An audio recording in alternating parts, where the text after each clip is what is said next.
Chapter 2. I will never be humiliated again. In 1978, when I reached Bowdoin College at age 18, my brain had pretty much caught up to the other kids, and it was ready to learn. But it hadn't learned what it was supposed to have learned in high school. Catching up was needed. And just as Mrs. Gilman in first grade had taken special interest in me, new mentors in the form of attentive professors showed up. At my first English class at Bowdoin, I wrote a paper on Beowulf. The professor told me I had no idea how to write, but that he would teach me, and teach me he did. The religion professor at Bowdoin saw me as some kind of heir to the philosophical lineage that stretched from Hegel to him, and in 1979 to me. He actually said that out loud in front of the entire Religion 101 class. Weird. And kind of thrilling. My chemistry professors took me into their research labs, and I got to do real science. Academics, which had been so hard in Longmeadow, were now really easy. My roommates would pull all-nighters studying for exams. Me, I just went to sleep knowing that I knew the material. And without much effort, I got perfect grades in every class. And best of all at Bowdoin, no mandatory gym classes. Now, at Bowdoin, I learned something really important.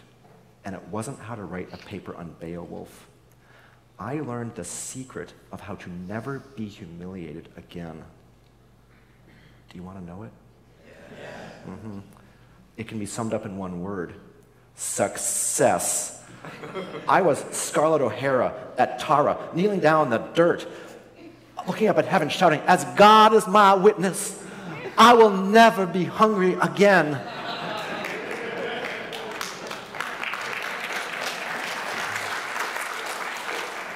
Actually, I was a teenage Jewish boy, probably with a Jewfro, kneeling on a manicured lawn at a very expensive liberal arts school, whispering silently to myself so no one could hear, "I will never be humiliated again.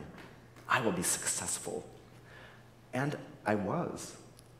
Now, after 4 years of academic success at Bowdoin, the question naturally arose, how would I continue success after college? My roommates were applying to medical school.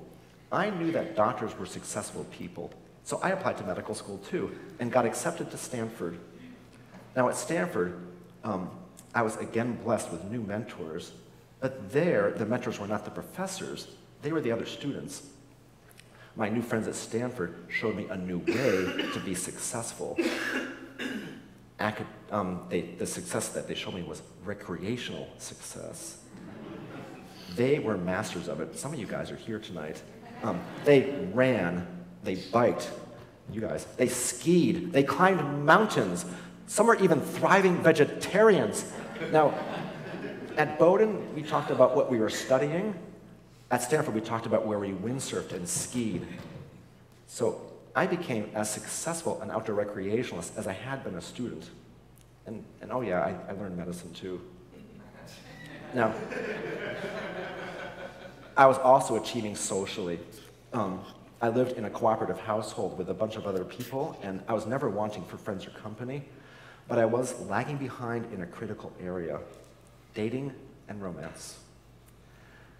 Everyone else was having sex and romance. At age 22, I wasn't. Never had. Never. I thought, I had no idea how to approach a woman, and I believed that if I did approach a woman, I would be rejected and then humiliated. Now, just as that happened so many times before, though, new mentors showed up in the form of 3 remarkable women. Elizabeth Targ was a medical student, a classmate of mine.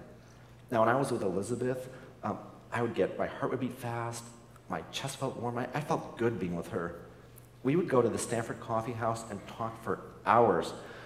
I didn't want to do anything to disrupt that connection. It just felt so good. I didn't even want to get up and go pee. This led to amazingly painful full bladders. I loved Elizabeth, but she was always dating other guys. Those full bladders turned out to have been unnecessary. Now, my second great love was Tina. Tina and I connected mentally, emotionally, and physically. I found out what I was missing, and I liked it. It was better than I thought it would be. Finally, I was successful in the arena of love. And shortly thereafter, I met the third of the three wise women, Rachel. Now, I fell in love with Rachel when I was 27 years old. A lot has happened since then. It was a long time ago. It's really hard to explain.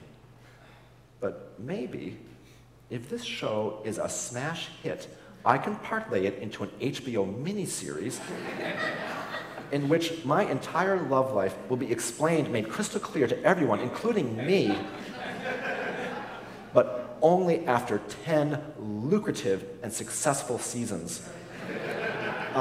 Sound of the People, take a note. I want my HBO theme song to be Break On Through to the Other Side by The Doors. I want Zac Efron to play me. The young Zac Efron, before he got too muscular. Now, even though my HBO series hasn't started yet, I can give away one line of the plot. I was as in love with Rachel as I ever had been with anyone else.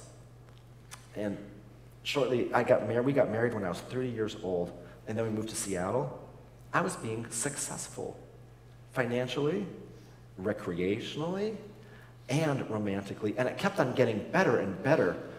We had money, we had a dog, then a kid, another dog, another kid, remodels, new cars, prestige, nonprofit board presidency, trips to Whistler, singing in church choir. The humiliations of the past were distant memories, and I was only too happy to leave them behind. But a life dedicated to avoiding humiliation via achieving a success had its downside. Secrets.